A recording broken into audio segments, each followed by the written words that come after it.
Eu falo monótono, parece que quando eu tô falando as pessoas ficam com sono, e eu não sei porque meu tom de voz ele não muda. E por mais que eu tente me lembrar a todo momento, eu não consigo me policiar. A minha voz é chata e ninguém consegue prestar atenção no meu discurso. Eu não sei mais o que fazer. Muito prazer, eu sou a Sati Ribeiro, especialista em comunicação e oratória. Se você ficar até o final desse vídeo, você vai entender o porquê que você ainda não destravou nessa habilidade de falar não só com a mente, mas de coração para coração. Antes de eu começar, eu vou convidar você a... Não, calma, não é para curtir esse vídeo ainda não. A questão é, eu quero convidar você a imaginar você falando, seja para uma pessoa ou seja para uma plateia de 700, 1000, 5000 convidados. E você conseguir, somente com a sua voz, prender a atenção de todo mundo. Você se conectar com as pessoas de forma que elas praticamente entrem em transe enquanto você está falando. Usar a sua expertise de uma forma em que seu trabalho atraia a atenção e os holofotes para você. Você já conseguiu imaginar cada vez que você abre a boca, você fechar um negócio? Você consegue imaginar o poder que não só a persuasão, como uma forma de manipulação, possa ser exercida, mas você se tornar aquela pessoa que os outros vão olhar para você e lembrar com um sentimento de carinho, com um sentimento de uma necessidade, como quem precisa daquilo? Quando você atingir esse patamar, você vai deixar de se perceber somente como uma autoridade no seu nicho, mas como alguém magnético, alguém que realmente transforma a vida das pessoas. E tá aí o ponto-chave do porquê que eu tô explicando isso para você. Eu não tô pedindo para você imaginar um sonho distante.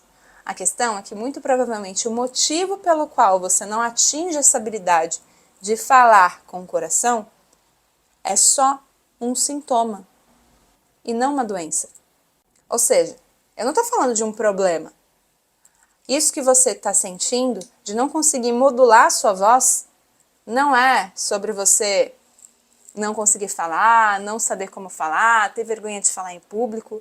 Isso é só um detalhe que esconde por trás toda uma narrativa anterior de como você chegou até aqui. Vamos desmembrar essa história? Sati, como é que eu faço para falar com entusiasmo? Eu vou dar um exemplo contando uma coisa que aconteceu comigo. Bem, vocês não vão acreditar. Cara, eu fui pra Disney e tu não sabe, eu tive a minha expectativa completamente quebrada. Quebrada de uma forma negativa. Meu sonho acabou, porque eu imaginei que ia ser incrível, maravilhoso, um sonho.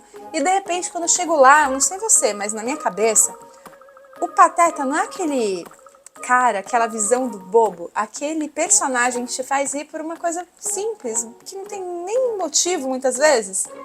Pois é, quando eu botei o pé dentro da Disney, a primeira coisa que eu vi foi o Pateta discutindo, ele estava muito bravo, funcionário mesmo, dentro daquela roupa de Pateta, discutindo, brigando com outro funcionário. Parece que meu sonho ali acabou. Eu caí na realidade achando que ia estar pisando na Disney, pisando no mundo dos sonhos. E aquilo não aconteceu. Depois de um tempo, eu falei, não, vou apagar isso da minha cabeça porque tá tudo bem. 2 minutos depois, andando, eu começo a sentir um cheiro estranho. Nossa, um negócio ruim, esquisito. E eu não consigo entender, eu não consegui naquele momento, aliás, entender de onde estava vindo até passar por um bueiro. E, cara, eu achei que era só aqui no Brasil que o bueiro era deixado assim, ah, tudo bem, bueiro fede mesmo, sem conserto. Cara, não é possível que não tenha uma tecnologia específica para diminuir o cheiro de um ralo. E eu tava na Disney, sentindo o cheiro de bueiro, olhando a princesa. Enfim, meio que o encanto foi quebrado já ali. E agora, para continuar essa história, eu tenho que te falar que tudo isso foi mentira.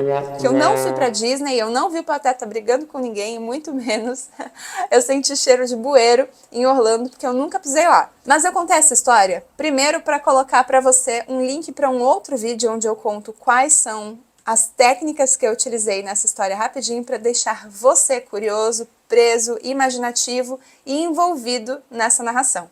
Porém, mais do que isso, o que eu trago aqui é uma outra palavra. A palavra é chamada entusiasmo. O entusiasmo de contar histórias é o que me move. O que você faz é um serviço, e eu não sei exatamente o que você faz, mas independentemente do que seja, você pode fazer isso de diversas formas. O que eu percebo que geralmente acontece para as pessoas que não conseguem entregar bons resultados na oratória, não sabem sequer explicar o que elas fazem, é porque elas estão com um erro de marketing muito anterior ao da oratória. Elas não sabem quais são missão, visão e valores. Você pode dar uma googada nisso aí, ou então acompanhar um outro vídeo que eu posso fazer aqui nesse canal. É só você comentar, quero saber o que são missão, visão e valores, que eu faço outro conteúdo aqui para você. A questão é, saber sua missão, sua visão e seus valores é absolutamente importante para que você consiga falar com entusiasmo, e eu vou explicar o porquê. Mas antes você precisa saber o que é entusiasmo. Entusiasmo é uma palavra que vem do grego, theos, teologia. Isso te lembra alguma coisa? O estudo de Deus? En é dentro, theos é Deus, ento vem do grego ter Deus dentro. Estar entusiasmado é estar cheio da presença de Deus. Forte, né? Isso não é só uma técnica. A questão é que quando você tem sua missão, sua visão e seus valores muito bem definidos, você muito provavelmente sabe exatamente o que você faz, para quem você faz, onde você quer chegar e o que você não pode fazer. Ou seja, como você quer fazer. Isso vai definir não só o seu negócio, mas para que você serve. E aliás, já que a gente está falando de entusiasmo, que é ter Deus dentro, se você é cristão, eu trago uma reflexão aqui para você. Existem duas passagens na Bíblia que na minha cabeça elas não faziam muito sentido. Eu não conseguia entender a profundidade delas. E eu me lembro muito bem de, durante a catequese, eu questionar as minhas professoras quando eu ouvi pela primeira vez a frase seguinte: é mais fácil um camelo passar pelo buraco de uma agulha do que um rico entrar no reino dos céus. E aí eu pensei, então isso significa que eu não posso ter dinheiro, senão Deus não vai ser meu amigo? Bom, a catequista naquele momento não soube explicar muito bem.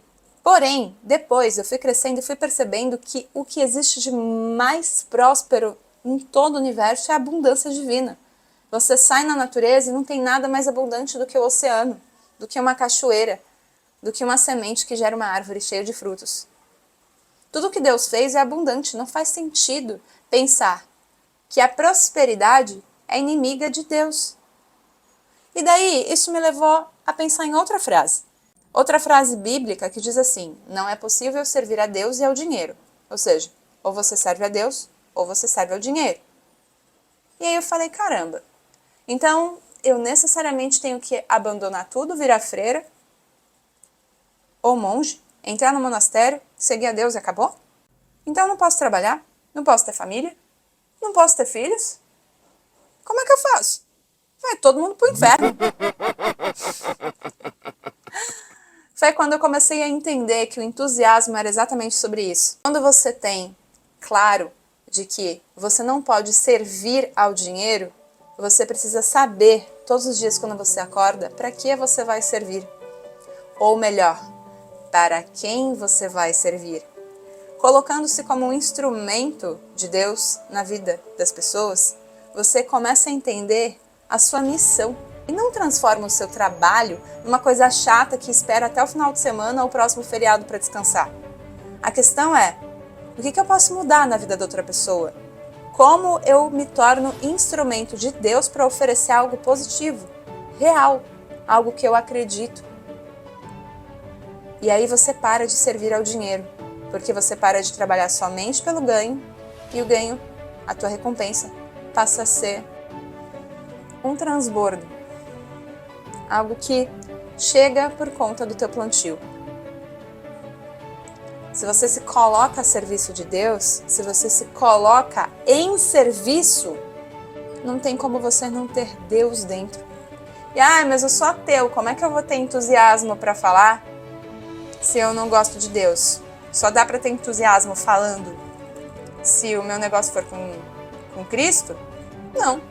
Seu entusiasmo pode vir do dinheiro, pode vir da necessidade de gerar lucro, pode vir da graça, do tesão que você tem de ganhar. Tá tudo bem. É uma escolha sua. Mas aqui eu venho trazer essa reflexão sobre o que significa essa palavra em grego e por que as pessoas muitas vezes sentem que a sua fala, a sua comunicação não tem entusiasmo. Não é uma questão somente de sentir. A questão é de saber para que está falando e falar de coração. Porque quando você se coloca no presente e sente o que você está dizendo, a tua fala é diferente. Por acaso você já viu alguma mãe com o filho doente no hospital rezando sem graça? Já viu alguém perdendo o pai ou a mãe em cima de um caixão? Tranquilo? Até pode ter visto tranquilo. Mas com a pessoa presente, sentindo de coração aquele instante. As palavras, elas valem pouco. Não é o que você está dizendo, mas como você está dizendo. Isso é o que marca, isso é o que vale, isso é o que te faz diferente. Porque conteúdo por conteúdo é só colocar tudo no chat GPT. Agora, se você está aqui nesse vídeo e isso fez sentido para você, agora sim, põe um curtir aí, compartilha, manda as outras pessoas seguirem, segue você também esse conteúdo, coloca aí no canal para se inscrever, para validar esse vídeo. Mas, de verdade, se eu não tiver muitos inscritos, eu nem tô aí. Porque para mim, essa é a coisa que me faz me sentir plena, me sentir a serviço. E eu espero de verdade que você também se sinta. E que você consiga entender em cada conversa a sua intenção. E a intenção divina na sua vida. Como você consegue transformar o mundo em um lugar melhor. Porque a vida é feita desses pequenos momentos, desses pequenos atos. E você tem tanta responsabilidade nisso quanto eu. Então, muito obrigada pelo seu like nesse vídeo. E a gente se vê no próximo vídeo. Até!